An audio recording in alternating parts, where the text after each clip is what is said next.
Hola, ¿cómo están? Una vez al año o cada 2 años aprovecho en esta época del año, que es cuando empieza a llegar el verano, para hacerle a mis computadoras un retro bright, que en definitiva es el proceso mediante el cual le devolvemos a los plásticos que con el tiempo se fueron poniendo amarillos su color original. Como ustedes probablemente sabrán, esto no es algo que le pase solamente a las computadoras, pero el proceso para revertirlo es exactamente el mismo. Así que se me ocurrió que esta era una buena oportunidad para mostrarles cómo lo hago yo, qué cosas necesitan, qué cosas no hay que hacer y de paso explorar esas teorías que andan dando vueltas por ahí que intentan explicar por qué nuestros plásticos se ponen amarillos con el paso del tiempo.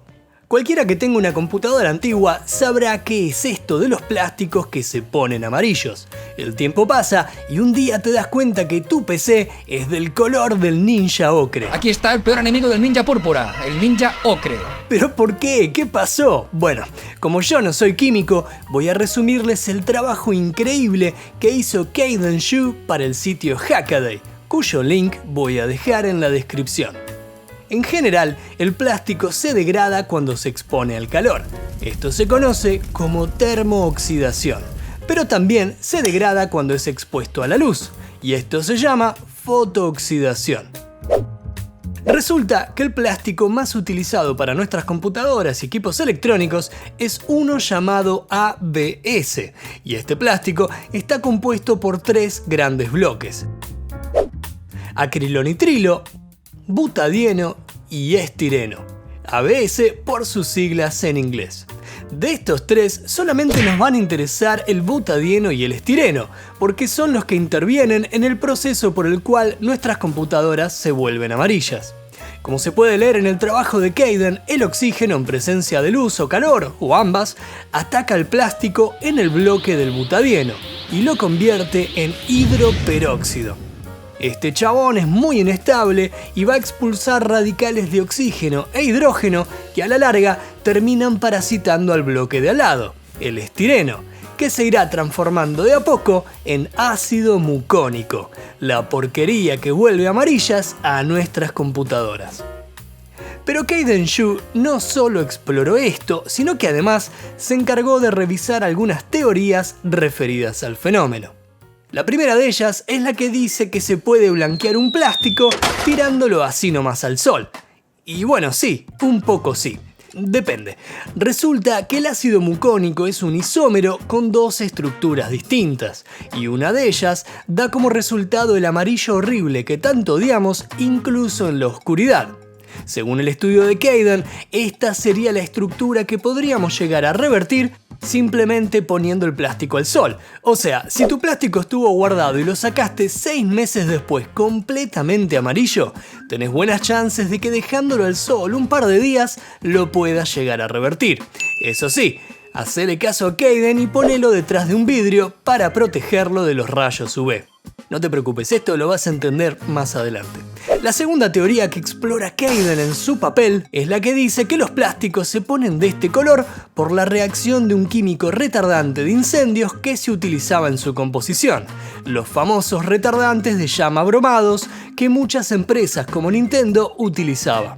Y bueno, sí, esto es un poco cierto, porque estos retardantes pueden ser atacados por los radicales libres que se desprenden por efecto de la termo y la fotooxidación. Y aunque también cambien su color y se pongan amarillos, el porcentaje de retardante bromado es tan bajo en la composición del plástico que su contribución al fenómeno es realmente insignificante. Así que es un sí y un no al mismo tiempo. La tercera teoría que Kayden analiza en su estudio es la que dice que los plásticos se dañan con el proceso de blanqueamiento. Y bueno, sí, esto es cierto, pero también, en cierta medida. El ABS se supone que es un poco flexible, y esta flexibilidad principalmente se debe al butadieno, ¿se acuerdan? El bloque del medio. Pero todo el proceso de amarillamiento y desamarillamiento lo termina degradando.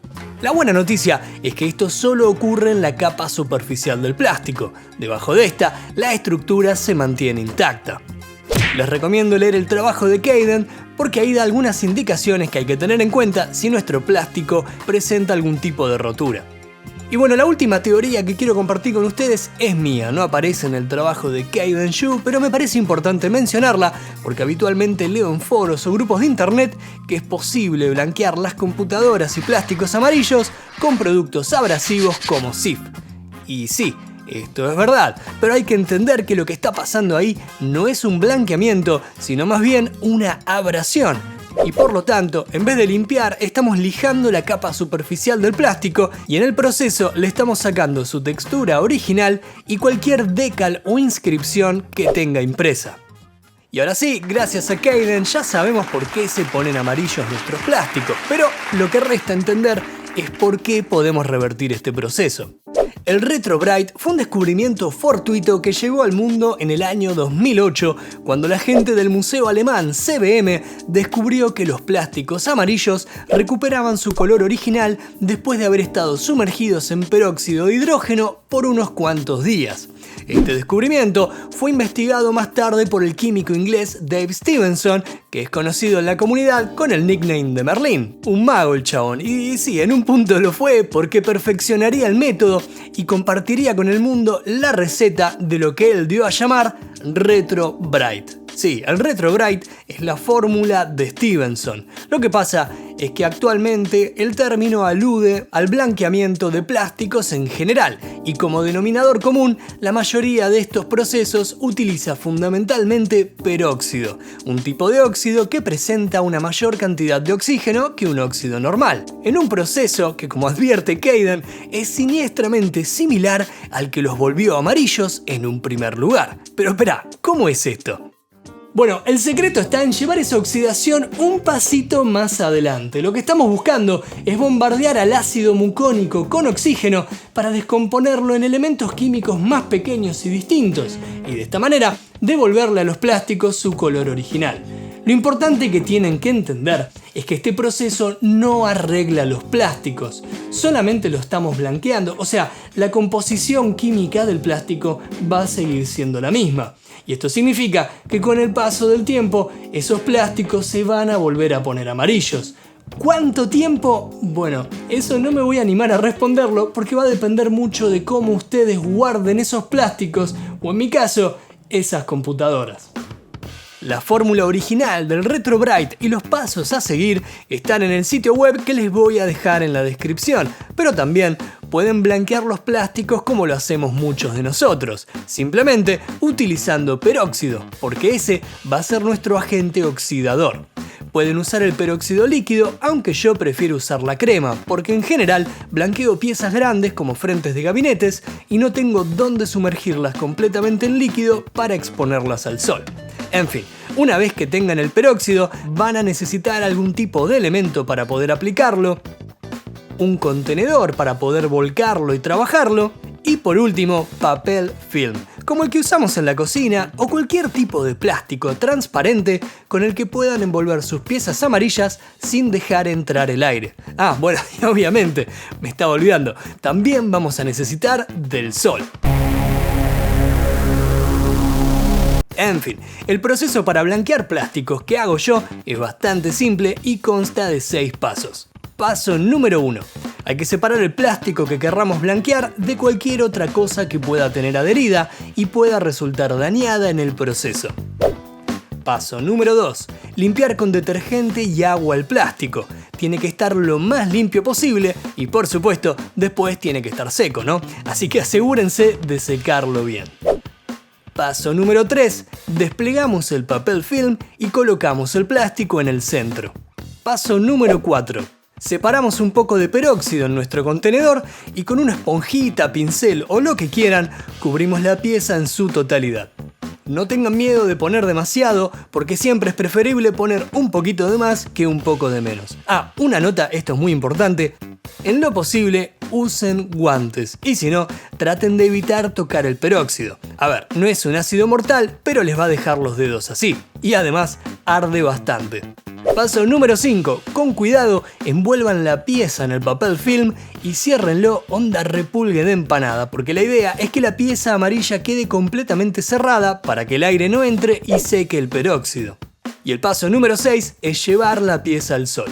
La cantidad de tiempo que el plástico tiene que estar al sol es relativa. En mi caso, hoy tengo mucho sol y sobre todo un índice UV bastante alto. Yo les diría que cada 1 hora y media, con cuidado, retiren el plástico, lo limpien con abundante agua, recuerden usar guantes y revisen cómo está. Sí, ya sé, es mucho más fácil dejarlo ahí para siempre porque mientras más tiempo mejor, pero no, muchas cosas pueden salir mal. En mi experiencia, si uno deja estos plásticos demasiado tiempo expuestos en el sol, el peróxido termina secándose y deja manchas como si hubiésemos quemado el plástico. Y si no, también pueden quedar vetas de un color mucho más claro que el resto del plástico. El secreto está en hacer esto gradualmente. A ver, si a ustedes el plástico les quedó manchado, no se preocupen, pueden repetir el proceso, pero yo les aconsejo que en este caso reduzcan el tiempo de exposición, asegúrense de que la pieza esté bien cubierta de peróxido y sobre todo que ese papel film esté bien sellado para que no entre aire y la crema se seque. Sepan que este es un proceso que puede salir mal, así que yo les recomiendo practicar antes con cosas que no les importen tanto, como por ejemplo las teclas de la luz, que por alguna razón en mi casa se ponen horribles enseguida. Pero bueno, si todo sale bien, solo resta armar la computadora de nuevo y disfrutarla 1 o 2 años más como si fuera nueva.